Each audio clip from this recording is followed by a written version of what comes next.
I'm Olivia. I am a wildlife and travel photographer. My goal is to inspire people to give a shit. I'm Pat. Spent 10 years in the Marine Corps. I have strong views on conservation and the U.S. Constitution. We will discuss topics like yoga, How to gut a deer and not fuck up your meat. orgasmic meditation, Full body orgasms. life after divorce. Life after death. Why the fuck do we still use plastic bags? Why can't everyone learn guitar in school? What do you look for in the perfect photo? What's in my food? What's in my mouth?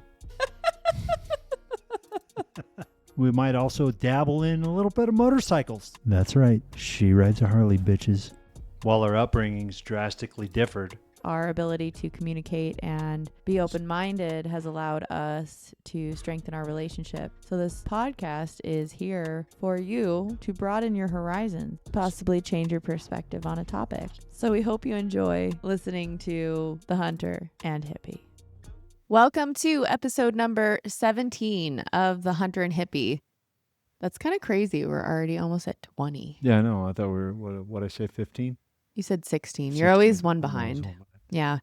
We are just having a great time recording different topics and seeing what resonates with you guys. And last week we discussed ways of detoxing your house and cleaning up just your overall health. And then the week before that, we had Alexa on. We've kind of just found our rhythm, and we want to thank you first for everyone who continues to show up and interact with our posts and our videos and sharing them with friends, subscribing. All of that really shows us that, oh shit, we're doing something right. Today, the topic that we're going to discuss was kind of kicked off by an experience I had over last weekend. And most of our listeners are anywhere from like 34 to 45. And it tends to be the episodes where it's just like real life stuff in our 30s and 40s that people tend to listen to and interact with the most. And with today's episode, it falls right into that. Life is hard. Kids, pets, jobs, household responsibilities, all of that takes its toll on us. Wouldn't you say, love?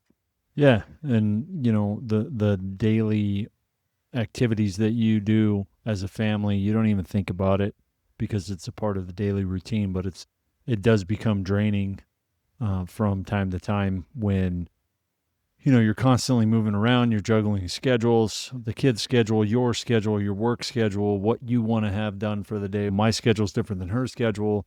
She gets to make her own schedule right now, but just finding the balance between all of it, yeah. And not only that, but we've got coparenting, so we have kids coming in and out of the house at different times of the week, and it's just, I wouldn't say unsettling, but disruptive to like inner peace. And last weekend I had a amazing experience at a wellness retreat, and while I was there I didn't realize it, but when I got home, actually yesterday, it really hit me that in those 3 days that I was gone, I turned my phone off. I completely removed myself from my responsibilities. My son, I knew he was taken care of. Pat had the house and the pets.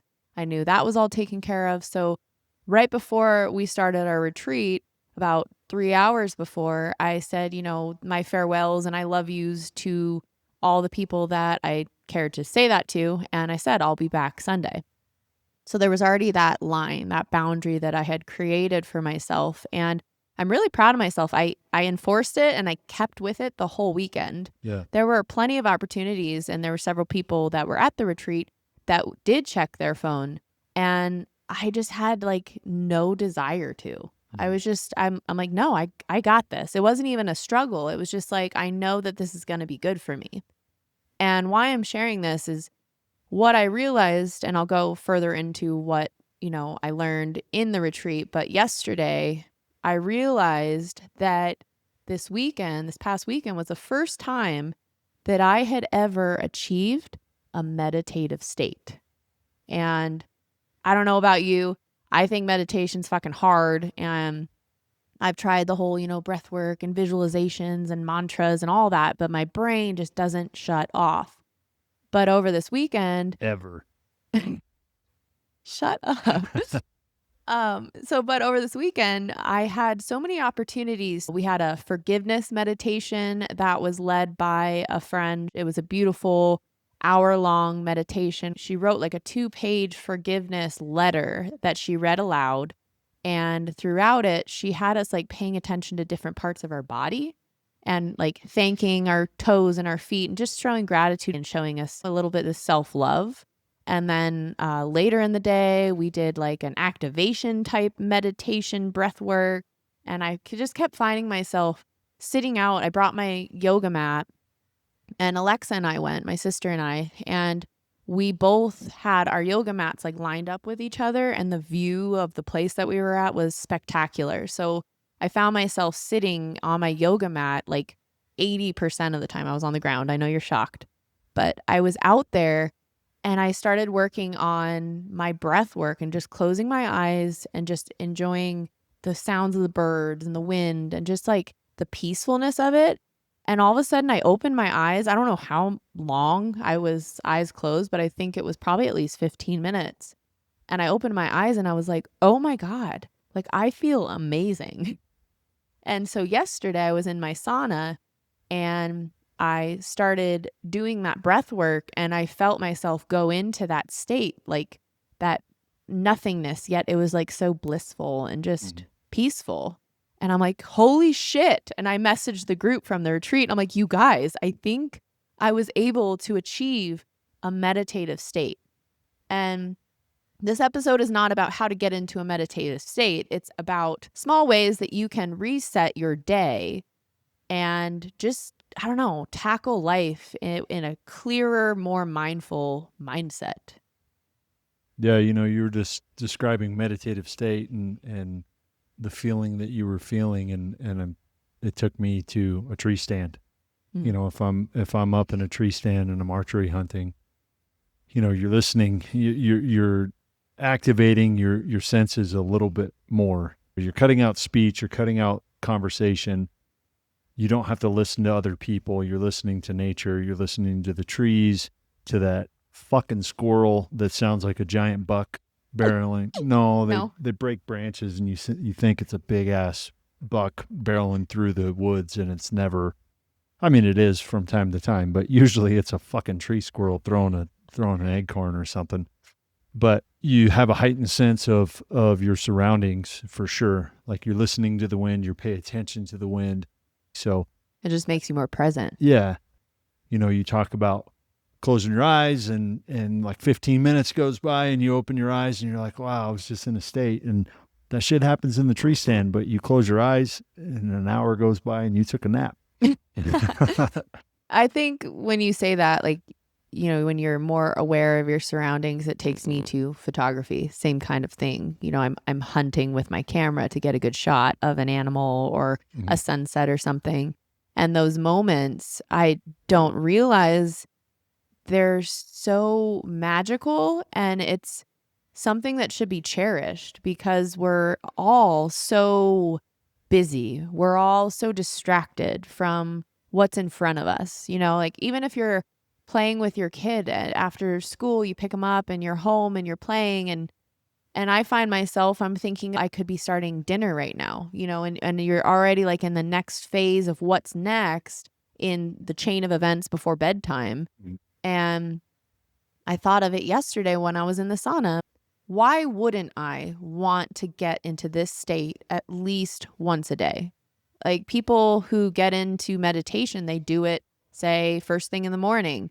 I'm probably not going to do it first thing in the morning, but I would like to continue the way that I feel because I was sick for a week with a stomach bug right before our retreat and during our retreat, and I just felt like a zombie.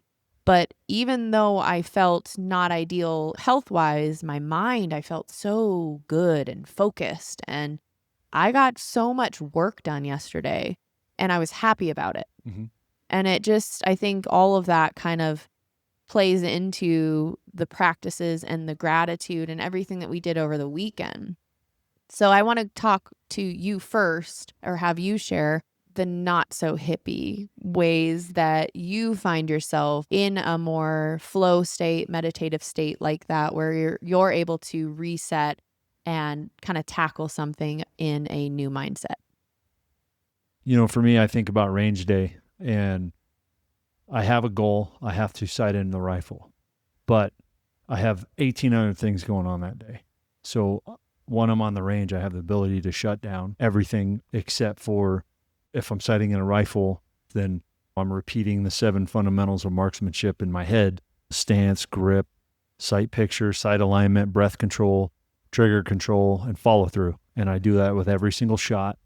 And it does kind of put me in a meditative state. I'm not checking my phone. I don't care what's going on in town. I don't care who's, what concert's coming to town. I don't care about anything except for the target that's in front of me and those fundamentals. And I repeat that with every shot, and then, check my work afterwards. But a good 10, 15 minutes to shoot 4 shots.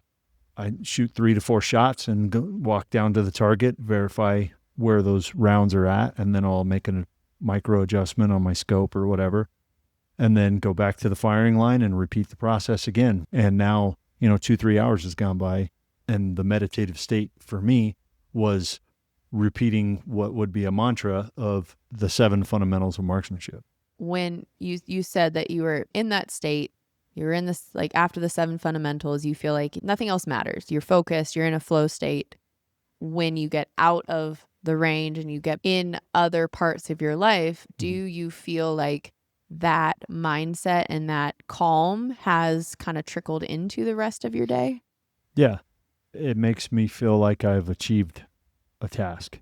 And with each achievement of tasks that I set for myself, I continue on and set a new task. And then it gives me drive throughout the day. There's a speech from a Navy SEAL commander. I can't remember his name off the top of my head, but he said, if you want to be successful in life, start with a task that you can accomplish without fail. So when you wake up, make your bed. I used to tell Blake that all the time. Hey, dude, before you go to school, make your bed. And he'd always say, why? I can always just come back from school and do it. And I said, because when you wake up and you make your bed, you accomplish the task. First thing. And now your mind is thinking, okay, I can accomplish more. Yeah, definitely. I really like what I got from one of the episodes with Mel Robbins. She mentioned the brain dumping. And like Pat said, my brain doesn't shut off. Ever. With that, the brain dumping, literally every single task that comes to mind, it could be the dumbest little stuff like, oh yeah, I got to clean the stove. And oh, I got to tweak that, or this, I got to tighten this on this painting, or whatever. All the little things, all the big things, and going through it. Once you've brain dumped for a good 5 minutes, you're just listing everything that comes to mind, all the to-dos for the family, for work, for the kids, everything that's cluttering your brain. Get it onto a piece of paper so that you can then evaluate what's on there, and you ask yourself, all right, what can I get done today? And like, what is not really that important? What will I do? What is a task that I will eventually tackle? It's not a priority. Like, I want to reorganize the pantry. Those types of things really help me because I am an active thinker and always like a to-do list creator. So like the brain dumping really does help me reset so that I feel like I'm back in the driver's seat of our life. So when you're able to kind of brain dump and you're able to tackle those priority things, it just like creates this momentum of motivation for like the rest of the week. There's other ways that I have implemented into my life when things are getting hard and I'm overstressed or overstimulated. The easiest thing is just taking a step outside. Like, we haven't been as good as we were. Every morning we would sit out on our deck and we'd just look at the front yard and we'd drink our coffee together. And it was like maybe 10, 15 minutes of us just hanging out together in silence, in nature, and enjoying fresh air. I mean, we still do it. It's just, it has to be on my day off now because it's 5:30 in the morning when I leave to work and it's dark. Yeah. So true. there's no sunlight to enjoy coffee and you're sleeping. Yeah, I am. And I like it. But those mornings when I am consciously starting my morning off in the sunlight, outside. Even if it's 5 minutes, I'm sitting out on the sidewalk with our cats and they're, molesting me pretty much. It's just like a great way to start the morning. And you can do it at any point in the day. You don't need to start off in the morning. That's just like the power of getting started with it. But if you're overstressed and the kids are being assholes, the easiest thing you can do is step outside. I remember the power of that when Hendrix was a baby and he was so colicky. He cried so much. And he's a loud kid. If you know Hendrix, he's always been loud as a baby, everything. And so he would just scream. And I started looking into colic and trying to understand it. And then I found articles on it being like the number one reason for shaken baby syndrome is colicky babies. Like the parents just like, gah, like shut the fuck up. And the tips they gave me was go outside and name every red thing you see. Next, name every brown thing. Like just go through whatever color comes to mind and try to find at least a few things. And I remember vividly standing out at my old house on the back deck and I was like almost hyperventilating, crying, like just so overly stimulated and exhausted. And I just went outside and I was like, brown. Okay, what's brown? And I'm just like breathing, like wheezing because I was having like a panic attack because my child wouldn't stop screaming. And after 5 minutes or less, I noticed how much better I felt. And obviously, make sure your baby, your child is safe. There are other smaller ways to find ways of resetting.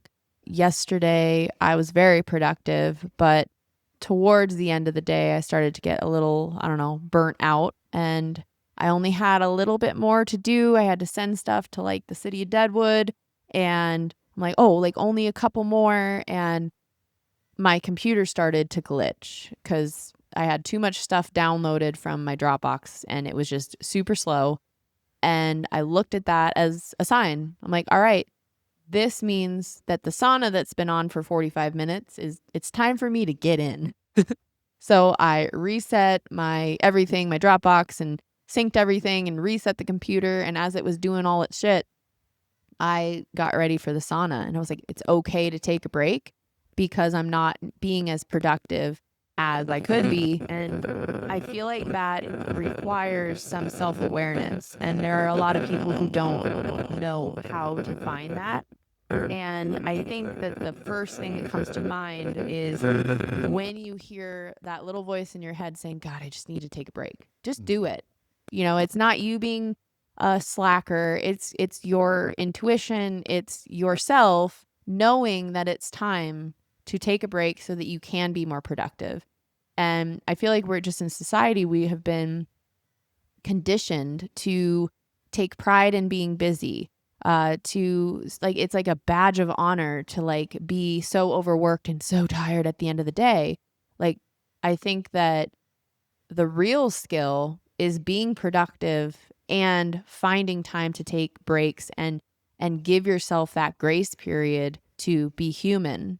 And, I encourage our employees at the gallery when they have their 15-minute breaks, I say, go outside, just sit on the stoop, leave your phone, like just be alone.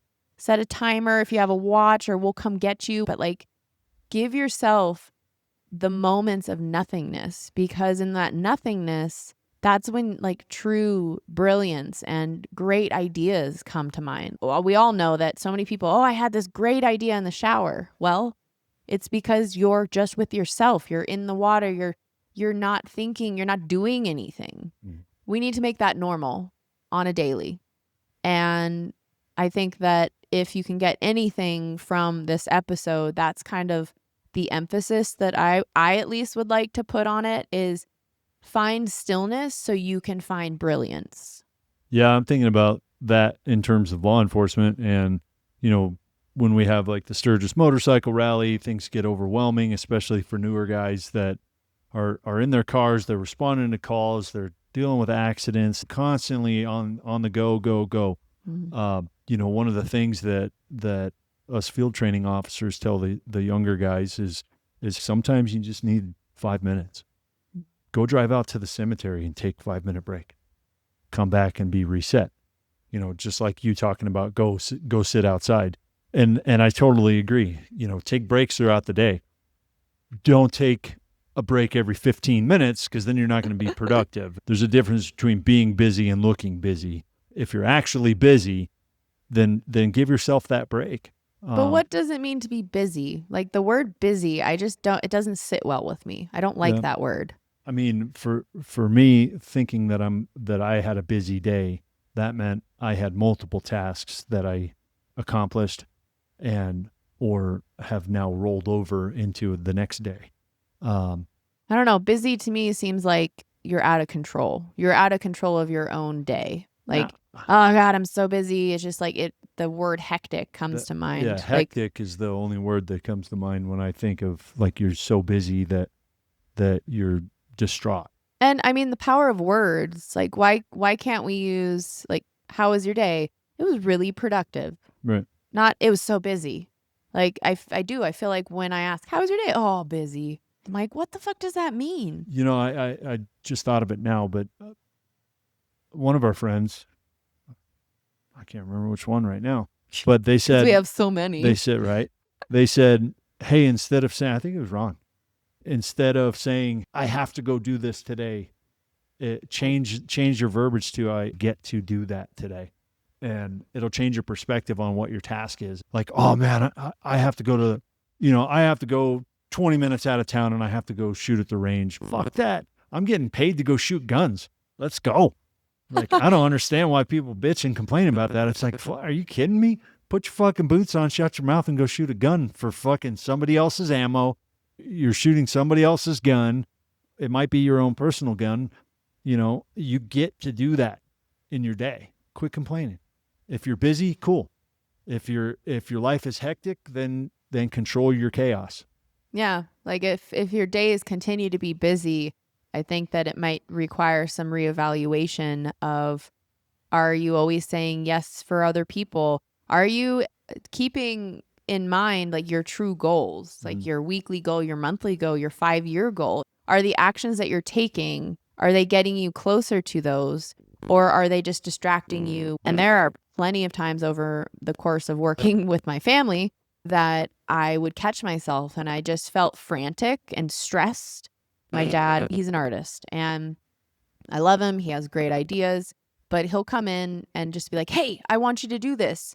Like, and you're just kind of in the middle of some other task and he just comes in and our employees would be like, yes, sir. Like, absolutely. And then I would notice the stress levels of them go up and the productivity of them go down. And so when I started to hire new people, I would say, hey, this is what my dad does. It's just who he is. What I encourage you to do is have a notepad, at your desk or at your workstation. And if he comes in and says, hey, blah, blah, blah, I need you to do this. Blah, blah, blah. It was you, blah, blah, blah. Jesus Christ. And if he comes in and says, I need you to do this, then you calmly look at him and say, is this number one priority? Because I'm working on this right now. And it does help. So those squirrel notes are literally ideas and the brain dumping. They're either your ideas, they're my dad's ideas. They're all the things that you think of while you're working on something else that you acknowledge and you set aside. And that reminds me, that's kind of what you do in meditation. You acknowledge the thought and you very gingerly, gracefully, because it's your thought, it's you accept the thought and you say, hey, I'm going to deal with you later. Thank you. Like showing gratitude. Thank you for bringing that up. But right now I'm meditating. Right. And right now I want to be present. So thank you for bringing that up. I'll handle you later. You saying thank you to your own mind? Yeah. And yesterday I've lost like 6 pounds in like a week because I have not eaten much. I've been very nauseous and whatever. But yesterday... No, she's not pregnant. No, his stuff doesn't work. Yesterday I had an apple with almond butter on it and it was so delicious. And I'm eating here alone, right here at this counter. And I think out loud, I was like, thank you, body. Like this is the first meal, first piece of food in a week that tasted good. Like I enjoyed eating it. And I was like, thank you. Thank you for showing me again what it feels like to eat and enjoy food. Mm-hmm. And there's just little things that you can do like that. Is showing gratitude in stupid ways. Like as you start to look for things to be grateful for, your world opens up. Even when our kids are fighting, they're bickering and you're like, Jesus, shut the fuck up. In those moments, it's like, thank you for bickering. Thank you for getting along and playing with each other. And thank you for letting my son, be a little brother. Like, that he would have been denied that because he is an only child. But I can look at that as, wow, he now has like a big sister. Yeah. Like, that's beautiful. And the fact that they're bickering, that's part of the dynamics of having, another kid in the house. So like shifting your mindset when life is stressful can be so powerful. And this past weekend, after being around so many positive, grateful people that were all in the same boat, they were at least, I'd say, 10 to 25 years older than me. Maybe, yeah, 10 to 25 years older. And they were like, God, I wish I had the knowledge and the healing that you've already gone through at 35. I can't imagine what my life would be if I had started this work, when I was 35. And I'm like, cool. Like, that's fucking awesome to hear like multiple times. What you're doing like at this age is going to open your world up. And what I noticed is my work, my sales have been amazing. I feel like when you're at a higher vibration and your energy is in a gracious space, it exudes out into the world and people pick up on it. Like, you walk into a room and you can tell if a couple was fighting, no words are spoken, Right. Nothing's going on, but you can feel it. So you can feel the negativity just like you can feel the positivity. So these are easy ways to just shift your life so that you can just open new doors.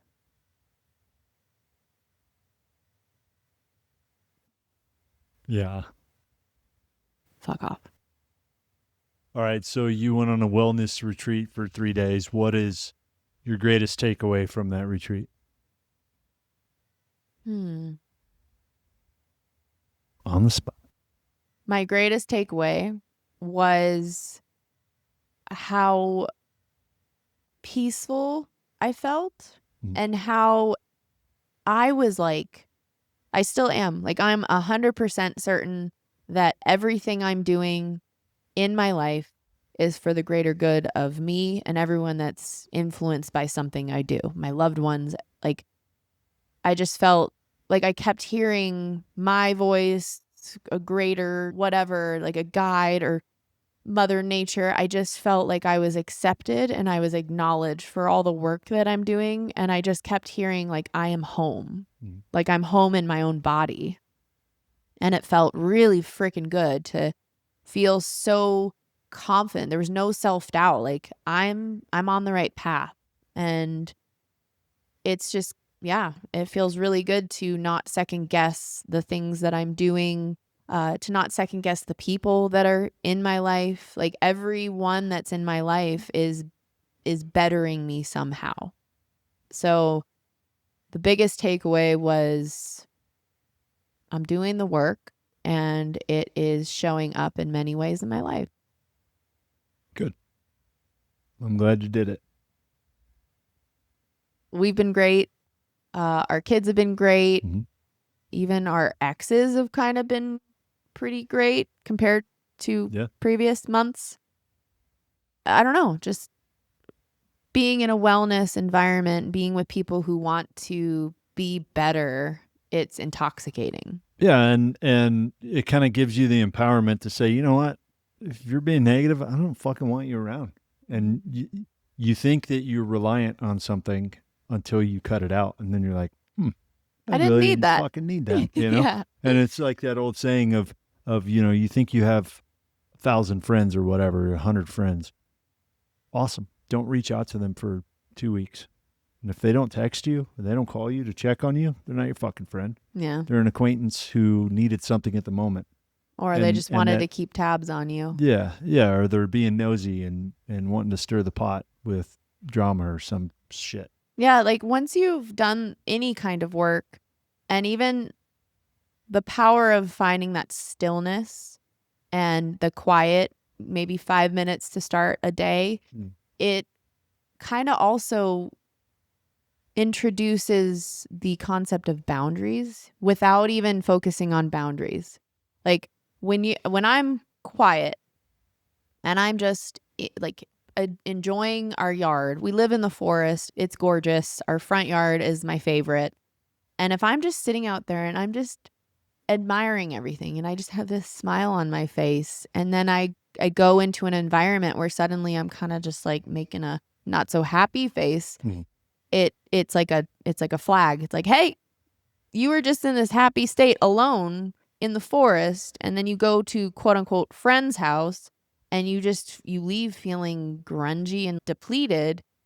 You might need to reevaluate that friendship or that whatever that arrangement is that makes you feel that way. And just identifying the feelings in our body in that silence. While I was at the retreat, my stomach was obviously unhappy. Right.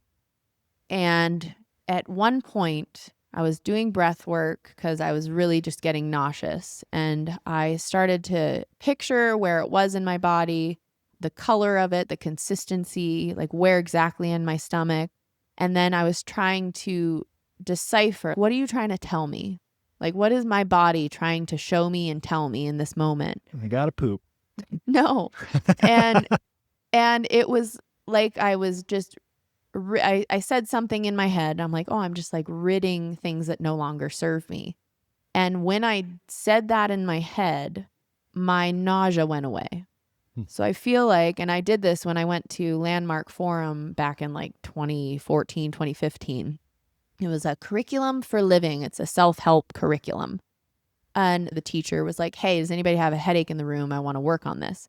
And this my grandpa has done because he did Landmark Forum back in like, I think the 70s in Michigan when it was still the EST training.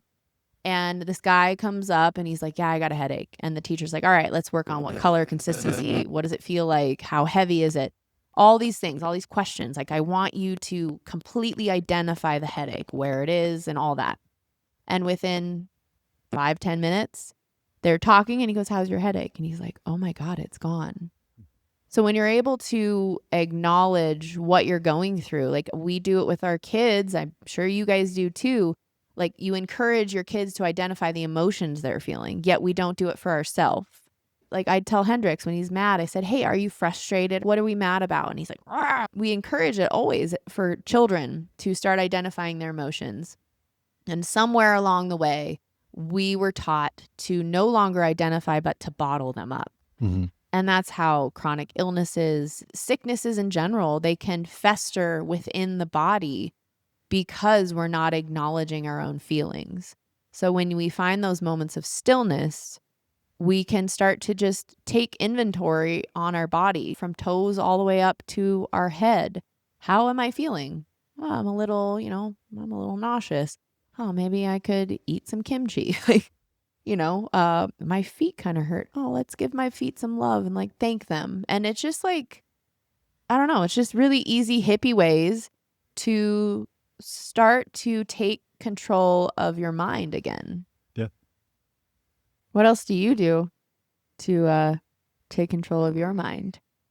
I use my drive home as like a decompression. I just shut the radio off, literally the noise from the tires, and just drive. I won't look at my phone. I'm not listening to the radio. It's just dead silence. And by the time I pull in the driveway, I just feel refreshed, like I had a reset button. So I use that. Just find your own decompression times, whether it's taking a shower or, sometimes I'm still on the phone on my drive home. So I have to talk on the phone on the way home, and then I'll walk in the door and you just still don't feel fully decompressed. And that's when sometimes I look at you, I'm like, cool if I take a quick shower? And you're like, yeah. I come out of the shower and I'm like, all right, I'm fucking good. Let's go. What do we got to do today? And I think old me, like younger me, could potentially take that as rejection or you don't want to be around me. But the mindset shift of that, if your spouse is like, hey, I just need some time alone, it's not that you're being denied. It's that they are in tune enough with their body and their mind to respectfully say, hey, I want to show up at 100%, but right now I'm not. I need to take some alone time. I need to take a shower. I need to go for a walk, decompress. We need to respect that with our loved ones because we want them to be as close to 100% because then again, they show up to us at 100%. And like life is just better if we can hold that space for our loved ones. Don't we want our loved ones to be happy? It doesn't always revolve around us. Like they're not rejecting us. They are listening to their body and you should thank them for that. The awareness, that's not always there with people. Back to resetting and healthy mindset. Another thing that I really like, journaling. I've been journaling since I was like probably 12, but what journaling helps me do is some days when I'm really stressed or like processing something, I ask myself a lot of questions and I'm not looking for an answer. I'm just writing down all the what ifs and all the questions that are clouding my mind and stressing me out. Other days it's what Hendrix did. It's a funny conversation that we had the other day. He's pooping and he goes, Mommy, animals don't have to wipe their butt. Did you know that? I'm like, yes, I did, but that's an amazing question that you just asked me. So I write those little things down because those are funny. And then other days, it's things I'm grateful for. Then we have at Jacob's Gallery, they're called 5-minute journals. And I absolutely love that. I've gone through 2 of them. It's they have a morning section and a night section. And the first things that you do is you write like 3 things that you're grateful for first thing in the morning. So you're immediately going into the positive gratitude. And then you say, what would make today great? You list whatever. So you're manifesting, you're already putting it out into the atmosphere. And then daily affirmation. So like I am whatever you're working through. Like, you know, when I was going through my divorce, it was I matter or I am enough. And then at the end of the night, it's 3 great things that happened that day. And then like, I can't remember, there's one more thing at the bottom, like what would make tomorrow great. And it's just like, it was not even 5 minutes that you spend. And it's just a great way to focus on things that you're grateful for. And at the top of each page is either a quote or a weekly challenge. And I share this with people that are looking at it in the gallery. My favorite weekly challenge was high-fiving a stranger. Like literally. And I did it. I like walking down the sidewalk and I was like, hey, you, high five. You should have seen the smile not only on my face, but on this random guy's face on the sidewalk. He was just like just laughing about it. And I bet you he might still think of that today. And that was years ago. Yeah. So some hot chick's walking down the sidewalk. She's like, hey, give me a high five. I'm like, fuck yeah. So journaling is another way to just like get the thoughts, like the cobwebs out of your body and out of your mind. So is cocaine. Wow. We have a journal that we share and we write to each other. We don't share it. We just write to each other in it. We share it. Share it. Sharon. Hello, Sharon. We share a journal and in the journal we write to each other. So we'll, you know, whenever we have time or I think of it, we'll just like write each other a little like love note or gratitude or what made us happy that day. And then we leave it on each other's bedside. And you know, oh, they wrote in it. And it's kind of like getting mail in the mailbox. Right. It's like, oh, you know, I love that. I have a friend. We haven't done it in years now, but we used to write each other letters, like actual handwritten letters. And it was cool. It's just like the old school, like we've lost that. I think we need to write letters. Don't you? No. No. Whatever. No. You're lame. Yeah. I think letters stopped in middle school. Do you like me? Circle yes or no. What else?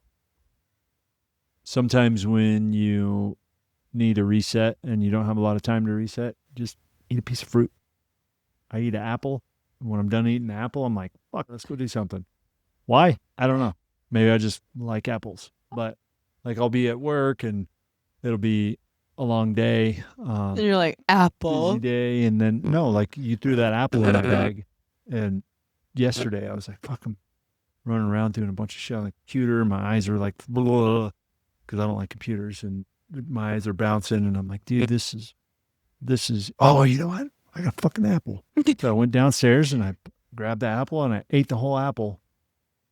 And when I was done, I was like, all right, I'm good. Let's go do something. Weird what food does. Right. I mean, maybe I was just hungry. Food is important. I do it myself. I might be at the gallery and I have nothing. But if I have I will pack an apple or nuts, and we have to nourish our body if we want to perform. And I'm sorry, part of our performance is our brain needing the nutrients to function. Do you eat nuts because you're a little squirrel? So far, the few that we have discussed through our banter and Pat's ADD are going for a walk, going outside, showing your body gratitude, going in a tree stand, maybe doing photography, but finding something that puts you in a flow state where time just evaporates. Time goes by much faster than when you're struggling and doing something that you don't enjoy. Those are the flow moments. So come back to those at least, I don't know, I'd say at least once a day. Find something that brings you joy and makes you happy, because if you are happy, your household is happier. Mm-hmm. The power of gratitude and finding the silver linings in things can truly shift your entire world around. I've said it for years. What's the silver lining? I'll ask myself that. If something shitty happens, what did I learn from this and what's the silver lining? And there is always something that you can find no matter the situation. I was a freaking pregnant woman going through divorce, and I'm like, but what am I learning from this? What is the silver lining? Obviously, it didn't happen right away. I had to cry for a few weeks. But what am I learning? I'm learning to love myself again and not lose myself like I did. And that was the first thing. And then as you continue to look for those silver linings, they come easier and they come more often. So when there's a hardship, it's really not a hardship. You just got to pivot. Look for the good in all of our situations. And I don't know, that can really put you back into the driver's seat of any situation so that you're not sitting in that whole oh, poor me stuff for too long. Because if you sit there too long, you're not going to go anywhere. And just start asking yourself better questions. I think I've said that in episodes before. Instead of, oh, why me? You shift it to, what can I learn from this? And then you're starting to, examine it at a different angle. And anything else that's kind of causing stress on you, there's quick ways like shaking your ass. We do it all the time. We hold each other accountable. When one of us is in a funk, we grab the other's hands, we bring them out into an open space, and we're like, okay, shake your ass. And you can't do it without smiling. And if you're shaking it kind of half-ass, sure, if you want to show up like that, whatever, it's only your happiness. But if you actually enthusiastically channel your inner Beyonce or your Shakira, it's you're instantly in a better mood. I think I'm like a chick in a Juvenile video. Boom, boom, boom, boom, boom, boom, boom. What are you talking about? Boom, boom, boom. Juvenile, the rapper. I thought you meant you were into underage girls. I was like, what the fuck? You want to say that on air? He does not. Fine woman, won't you back that ass up? That's Juvenile? Yes. Oh, okay. So that's what you're thinking? Yeah. Bag that ass. Yeah. Anyway, we hope that what we've shared, are we done? Okay, we can wrap it up. I hope that what we've shared is inspirational for you to take back your happiness, take back your control of your life. All it takes is practice and dedication. And we just gave you a few little things. I'm not telling you to meditate. Did you notice I didn't even go into meditation? Not going to, because it's something that I've tried for fucking 15 years. And I just the other day achieved it. And I was like, oh my God, no way. That's what it took. It just took practice, just like everything. Can't have a six-pack without working out. So you can't meditate without practicing and sucking at it. You can. It'll just be stuck to your finger. What will? 6-pack of beer, bitch. You're an idiot. Yeah, thanks for listening. And, we hope that you found something that you can take and make your day better. I love your contributions at the end of the episodes. Yeah, namaste, motherfucker. And once again, if you enjoy our show, please click the subscribe button. You should do it in one of the top corners. And hit like It's not always in the bottom. So it's like somewhere down here. Like and subscribe and thumbs up our videos. So once again, if you enjoy our show, please follow, subscribe, share the episode with somebody who you feel like could just use a little encouragement on how to take control of their mindset and their life. Namaste.